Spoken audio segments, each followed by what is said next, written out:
भक्ति देई पारे मुक्ति दाढ़ता भक्ति। नमस्कार, सिद्धार्थ भक्ति चैनल दाढ़ता भक्ति को स्वागत। आज अध्याय रे आपण शुणा जाउछंती कूल शिखर राजा संवाद। एहीपरि भाव में आमे जनक पर जड़े भक्तर दिव्य चरित को आपण मान निकट उपस्थापन करुचे। आपण माने मध्य अति ध्यानर सहित श्रवण करुचंती। केवल श्रवण नुहे तत्सहित निजर जीवन शैली रे किसी किसी जदि आमे उपस्थापन करते बा अंगे निभाते आम जीवन शैली काम लगाते ताल निश्चित भाव में आमे मध्य उपकृत हवा। कहिबारे शुणिबारे मध्य भक्तर कथा अनेक कल्याणदायक होता है। आज कूल शिखर राजा संवाद विषय रे भक्त रामदास किमिति प्रमाण कर जीवनचर्या को आउ यही कूल शिखर भक्तर भक्तिर गाथा को चलतु आम श्रवण करनेबा। नमो शारदा गणनाथ तुम चरणे मोर माथ कहे चैतन्य तो से सुमन नृपतिर पासे हे राजा हुआ सावधान कहिबी अपूर्व विधान कहिबी अपूर्व विधान कहिबी अपूर्व विधान। आज भक्त रामदास प्रमाण कर चैतन्य एवं मन सी दिहे आज कथोपकथन करुचंती। कथोपकथन करने पूर्वर सी आज शारदा एवं गणनाथ को वंदना करुचंती। हे मनन रूपराज, आज मु तुम आगरे आउ जड़े भक्तर दिव्य कथा कहवाक जाऊँगी। से भक्तर घर केउंटी, से भक्तर ना कौन, से भक्तर जीवनचर्या किपरि चलतु श्रवण करवा। पवित्र ओडिशा खंड रे एक नृपति राज्य करे समस्त राजांक ग्रहणी नृपति पणे तांकु गणी नामता श्री कूल शेखर बड़ प्रतापी दंडधर बड़ प्रतापी दंडधर बड़ प्रतापी दंडधर। से जगह से स्थान आउ केउठी नुहे, पवित्र ओडिशा। ए ओडिशा भूखंड रे जड़े राजा राज्य शासन करुथिले। प्रतापी राजा से रामदास कहते से बड़ प्रतापी। जेतेबेले भगवान पुरुषोत्तम राम को राजा करने दशरथ निष्पत्ति नेले। कहले मु स्थिर करिछि मो ज्येष्ठ पुत्र राजा हब। कहीं राजा हब ना, मो ज्येष्ठ पुत्र प्रतापी। ब्रह्मा सर्जनारे ब्रह्मांडे काहींची मोहरी तनय सरी बामे वामदेव धनु को भांगिले बामे भृगुपति हारी बसुपति समस्ते बसु सेविबे सेवक मते।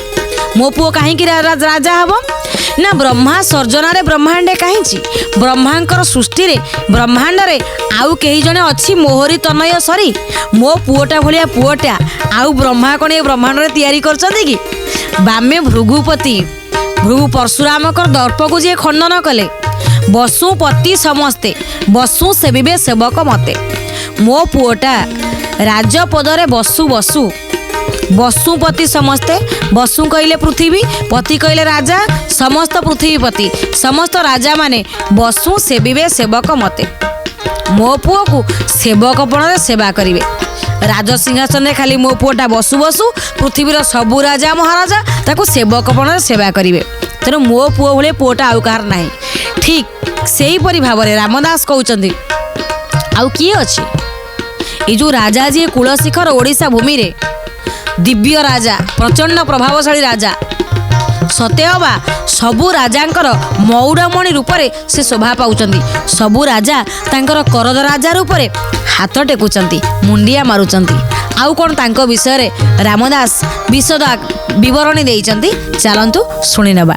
तेजसी पड़े दिवाकर हृदय गभीर सागर धैर्य पड़े महामेरु दाता पड़े कल्पतरु पंडित पड़े बृहस्पति सहिष्णु पड़े वसुमती सुंदर पड़े क्षत्रिय पड़े सदाशिव क्षत्रिय पणे सदा शिव क्षत्रिय पणे सदा शिव। ये जो राजा ये तेजपण रे काहा निंदा करती ना दिवाकर सूर्य सत्य अबा सूर्यंकर तेज को निष्प्रभ कर दियंती प्रभाहीन कर दियंती। आउ धैर्यपण रे मंदर महामेरु मंदरगिरी अचल चलबनी टलबनी। तेणु धैर्य जेमती मंदरगिरीर जेमिति अखंड धैर्य सेमती राजांकर अखंड धैर्य थिला। दातापण रे कल्पतरु कल्प वृक्ष पाखक जी जाती से केबे फेरिकी आसती नहीं। कल्पवृक्ष समस्तंकर मनर कल्पना को पूर्ण करती। जहाँ आपणकर अभिलाष अच्छी आपण कल्पवृक्ष पाखे पाइबे। तेणु ये राजा मध्य दानपण रे कल्पतरु कि आउ कौन ना सुंदरपण रे कंदर्प कि आपण शुणती सबुठारु श्रेष्ठ हूँ सुंदर कंदर्प। सत्यबा कंदर्पर रूप को ये मध्य निंदा करुछन्ति एते सुंदर सी तांकर हृदय सागर ठारु आउरी गभीर शुद्ध विवेक सूचिमंत देखिबाकू सुंदर क्षमा गुण रे सी होचन्ति पृथ्वी समान। सबु गुण तांका पाखरे अछि। क्षमा रे पृथ्वी धैर्य रे मंदर गंभीरता रे सागर तेज रे दिवाकर रूप रे कंदर्प ठारु आउरी सुंदर आउ क्षमा रे पृथ्वी समा। आउ की कथा रामदास तांको विषय रे कहउचंती चलंतु सुनि नेबा। शुद्ध विवेक सूचिमंत पापकु महाभय चित राज संपद प्रमित कुबेर समाधानवंत दुखी दरिद्र दुख हारी प्रजा पालई पुत्र परी प्रजा पालई पुत्र परी प्रजा पालई पुत्र परी। खाली तांको रूप जे नथिला धैर्य जे नथिला आउ कौन थिला ना शांत सुचित विवेक से विवेकवान लोक थिले। विवेक ठारू आमको शिक्षा देला भली आउ श्रेष्ठ गुण कौन अच्छी आम विवेक आमको शिक्षा दिए। आम विवेक पाखुर आम शिखा दरकार। समस्त भितर विवेक अच्छी केतेक विवेक को मारी दियंती ता कथा शुणती आउ केतेक विवेकर कथा शुणती।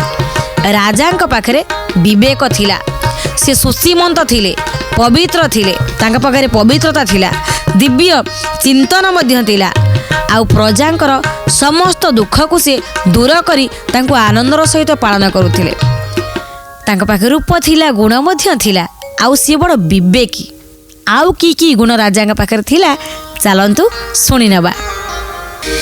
राज संपद प्रमित कुबेर समाधानवंत दुखी दरिद्र दुख हारी प्रजा पालई पुत्र परी देव ब्राह्मणे अति प्रिय श्री गुरु पादे भक्तिमय श्री गुरु पादे भक्तिमय श्री गुरु पादे भक्तिमय।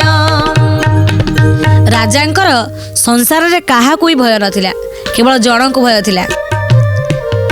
जो राजा एते प्रभावशाली तांकर काहा को भय नहीं जो जन को भय थिला से जनक किए ना से जनक होचंदी पाप।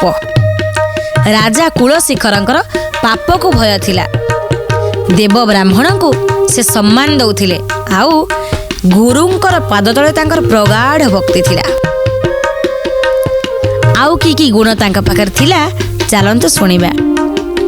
से राजा धर्म परायण सेवई श्री गुरु चरण साधुंक सेवा करुथाई हरि चरणे मन देई श्री कृष्ण कथा बिनुआन न जाने केबे तार मन न जाने केबे तार मन न जाने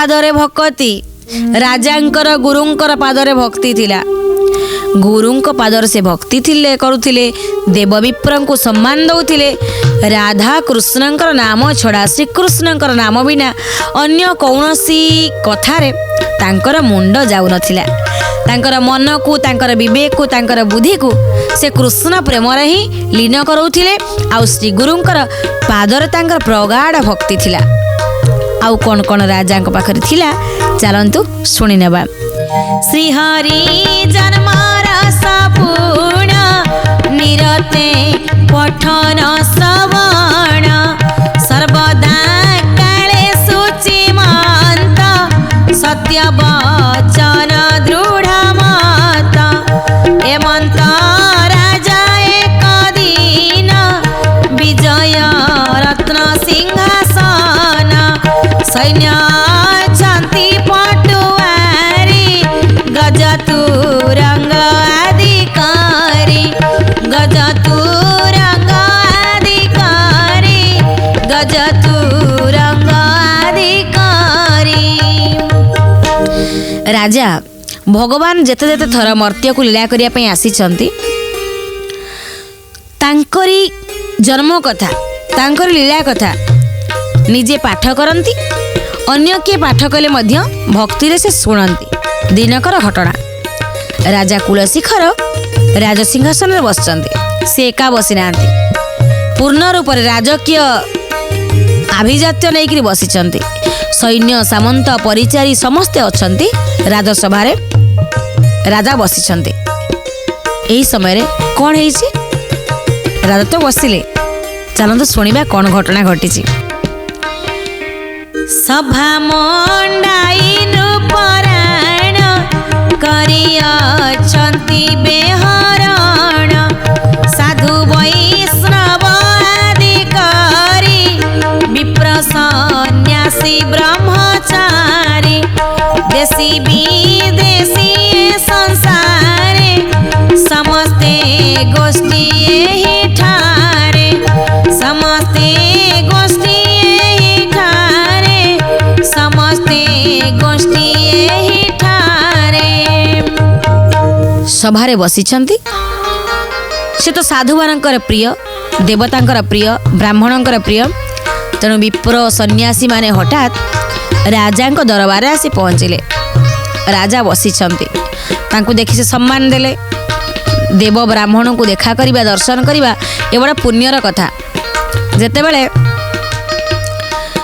लक्ष्मण शक्ति आहत होइचंती बा तांकर शक्तिभेद घटिछि रात्रिक पाई जदि गंध मार्धनर विशल्यकरणी हनुमान आनिबे ता लक्ष्मण बंचिबे एक कथा रावण जानिपारी तांकर मामू मायावी कालनेमी को बसई देला बाटरे कहला मामू तुम छद्म रूप में बसब हनुमान जो जीवे बाट को खाली अटकई देवार अच्छी कालनेमी बसिचंती माया बाबाजी बेश गंधी नदी कूल माया भी साधु बेश बसिचंती हनुमान राम नाम जप कर जाउचंती ये छद्म बेश जय श्रीराम होउचंती सेठी हनुमान गोटे सुंदर कथा भाभी थिले संत तुलसी महाराज कहले अब मही भरसा भाई हनुमंता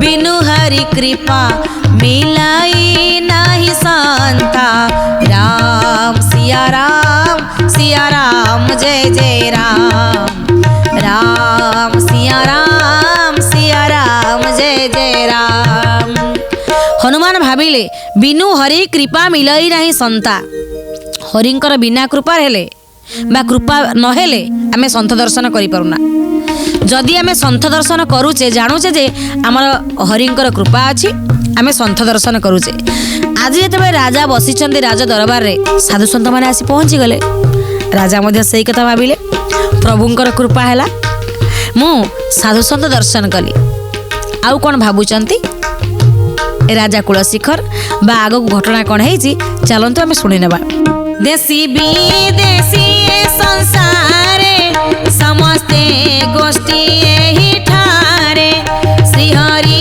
रस कथा मान कहु अछंती सावधान राजा श्रवण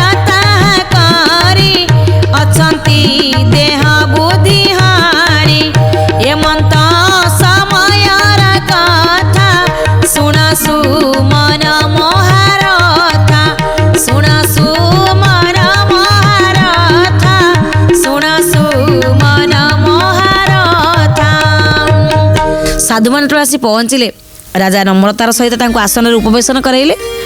ଚର୍ଚ୍ଚା କଲେ, କହିଲେ ହେ ମହାଭାଗ, ଆପଣ ଶ୍ରୀହରି କଥା କୁହନ୍ତୁ। ସାଧୁମାନେ ସନ୍ଥମାନେ ହରିଙ୍କର ଗୁଣଗାନ କରିବାରେ ଲାଗିଲେ। ଆଉ ରାଜା ତାଙ୍କୁ ଧ୍ୟାନର ସହିତ ଶୁଣିଲେ।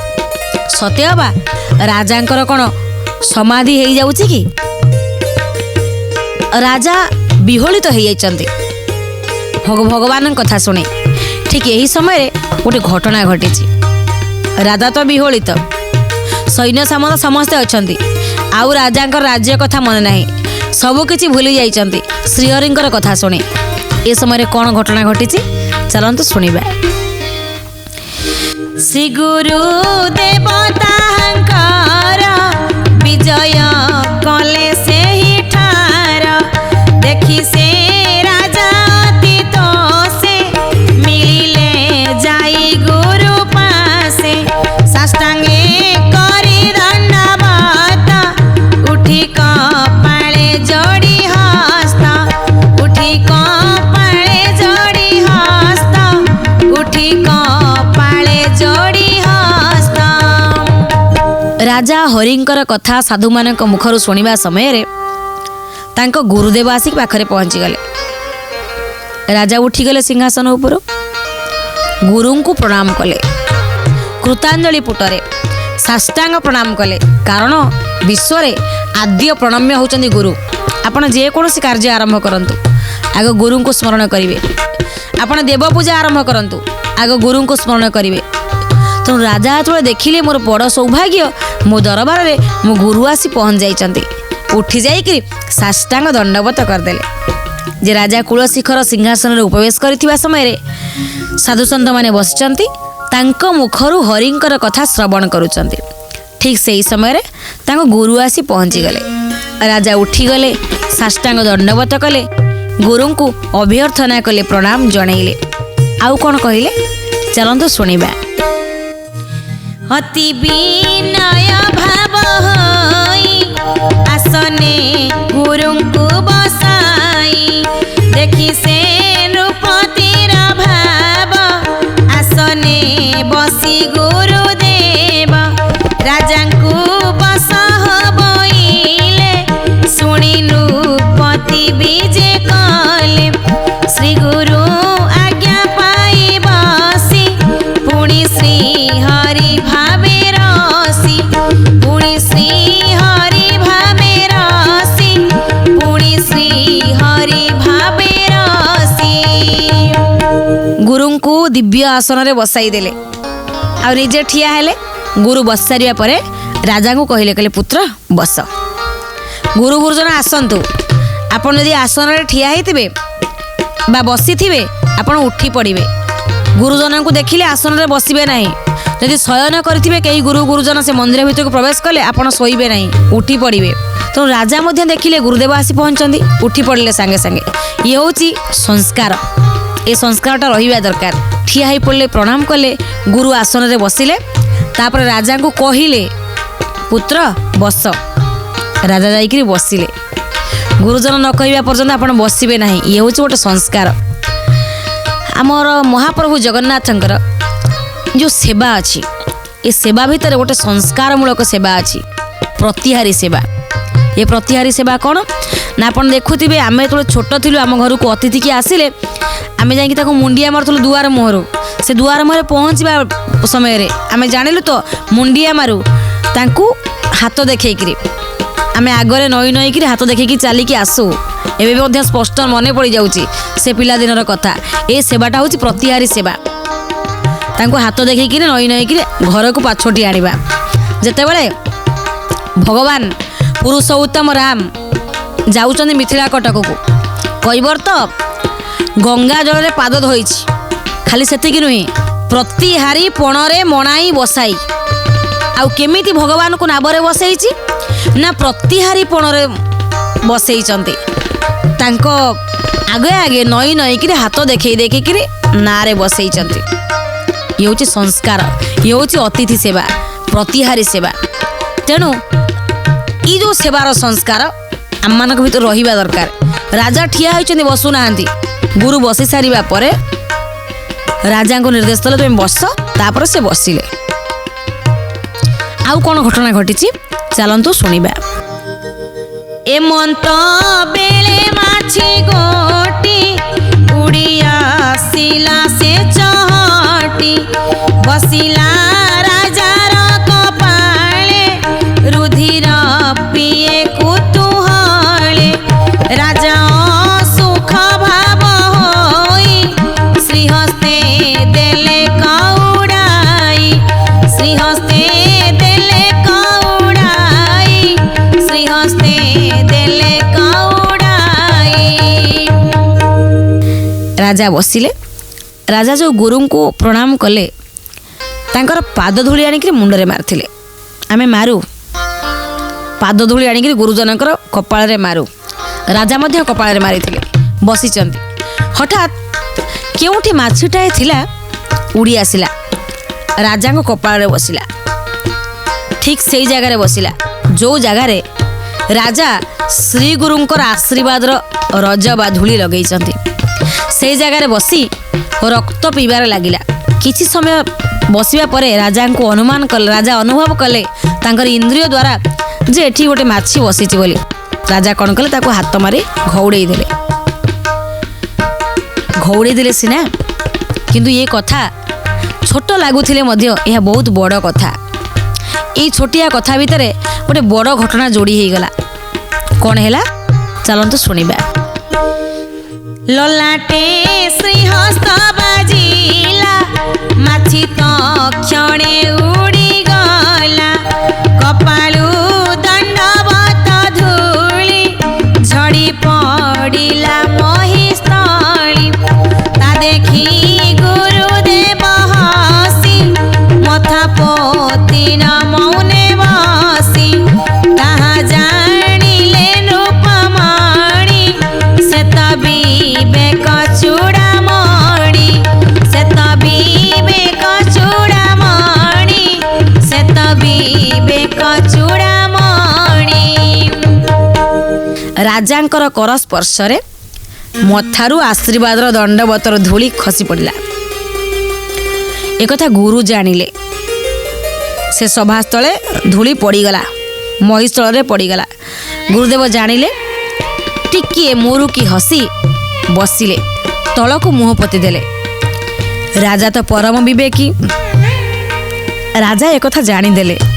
ବୋଧହୁଏ ଯେଉଁ ଜାଗାରେ ମାଛି ବସିଲା ସେଇ ଜାଗାରେ ଆଶୀର୍ବାଦର ଧୂଳି ଥିଲା, ତାହା ମୋର ଖସି ପଡ଼ିଲା।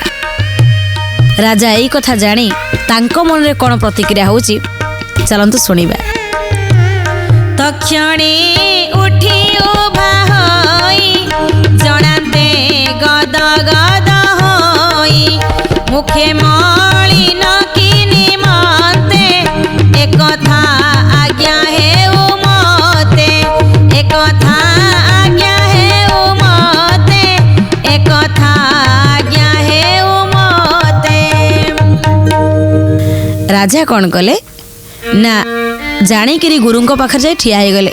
କହିଲେ ଗୁରୁଦେବ ଆପଣଙ୍କର ମୁହଁ କାହିଁ ଝାଉଁଳି ପଡ଼ିଲା, ଟିକେ କୁହନ୍ତୁ ତ ଦୟାପୂର୍ବକ। ଦର୍ଶକ ବନ୍ଧୁ, ଗୁରୁଦେବ କ'ଣ କହିବେ? ତାଙ୍କର ଆଶୀର୍ବାଦର ଧୂଳି ରାଜାଙ୍କ କପାଳରୁ ଖସି ପଡ଼ିଛି। ଗୁରୁଦେବ ଅପମାନ ବୋଧ କରି ରାଜାଙ୍କୁ କିଛି କହିବେ ନା ନାଇଁ ତାଙ୍କର ଏ ଦୋଷକୁ କ୍ଷମା କରିଦେବେ, ତାହା ତ ଆପଣ ଜାଣିବେ କିନ୍ତୁ ପରବର୍ତ୍ତୀ ଅଧ୍ୟାୟରେ। ବର୍ତ୍ତମାନ ପାଇଁ ସମୟ ସରିଯାଇଛି। ଏ ଅଧ୍ୟାୟକୁ ଆମେ ଏଇଠି ରଖୁଛୁ। ନମସ୍କାର।